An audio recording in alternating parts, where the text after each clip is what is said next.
list of impressive looking Souls-like games on the horizon is long, with games like Phantom Blade Zero, Flintlock The Siege of Dawn, and Wukong Fallen Feathers all having solid showings this summer event season.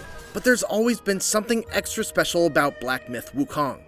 It's stunningly gorgeous. The animations are incredibly fluid, it's steeped in rich Chinese culture, and there's just something immensely satisfying about playing as a Monkey King, beating up all sorts of mythical creatures with a giant extendable staff. While this isn't the first time IGN has gone hands-on with the game, it is my own personal first time with it, and after 2 hours of playtime with the opening chapter, I somehow walked away even more excited for its August 20th release. IGN China has already done an extensive preview on what Wukong plays like on a late game build, with many techniques, stances, and transformations already unlocked, which is great because my 2 hours covered pretty much the very start of the game. The first thing that I noticed as I started playing was how fluid and fast Wukong feels to control. Many Souls-likes are built on a foundation of slower and more methodical combat, but Wukong feels exceptionally quick and agile. From the beginning, there's actually no block button. Wukong can twirl his staff to block projectiles, but as far as melee attacks go, everything must be dodged. To that end, there's a Bayonetta-style dodge system, where you can dodge up to 3 times very quickly, but after the third one, you're punished with a lengthy recovery time to try and curb people from just mindlessly mashing the dodge button. Perfectly timed dodges will reward you with extra focus, and once your focus bar has been filled, you get a focus point that allows you to chain a strong attack into your light combo string for a big chunk of damage. Later on, those focus points can also be spent on different types of special moves that you unlock in the skill tree, which we'll get to a bit later. Wukong also has access to a number of spells that consume his mana. I only really got to play around with the Immobilize spell, which, as you can imagine, stops an enemy in their tracks and allows you to sneak in a few hits before the spell's effect wears off. Stronger enemies, and especially bosses, are affected by the spell much less, and sometimes they were able to shrug it off entirely.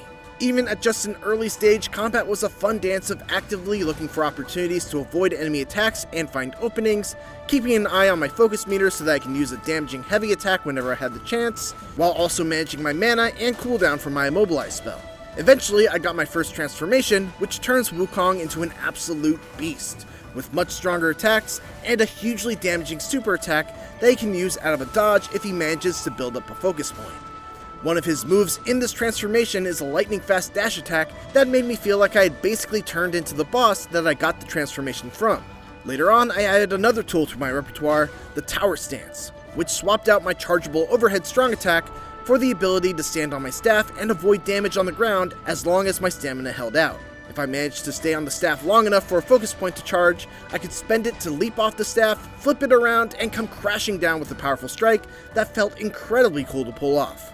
These stances, along with my general combat abilities, could all be upgraded through a level up system that works a lot like Sekiro's. As you defeat enemies, you'll gain Will, which builds up a bar in the top right of the screen. When the bar is full, you gain a Spark, which can be used to purchase upgrades from one of your various skill trees. Once you fill the bar and bank a point, you can't lose it. You can even add that point wherever you want, not just at a shrine, which serves as Wukong's version of a bonfire-like checkpoint. However, if you die before you manage to fill the bar, a portion of that experience will be lost in typical Souls-like fashion.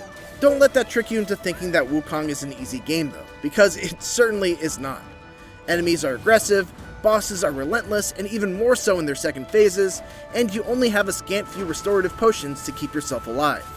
I also managed to find a secret boss room behind a waterfall that took me to a dragon boss that absolutely wrecked me. Fortunately, you can teleport from shrine to shrine, so you can come back to him much later down the road once you've upgraded your gear and add some more points into your skill trees. And speaking of gear, I didn't manage to find all that much, but I did find enough to at least know that there are sets of armor that grant extra bonuses for wearing multiple pieces of gear from that set. The levels themselves were fairly linear with a couple of branching points that led to some sort of treasure or item pickup. The real star of the show, though, were the boss battles. Even in just 2 hours, I fought against a wide variety of bosses. From a speedy wolf boss that I snagged my first transformation from, to a mule-kicking frog in human clothes, to an extremely difficult 2-phase battle against a snake man. All in all, I greatly enjoyed my time with Black Myth Wukong.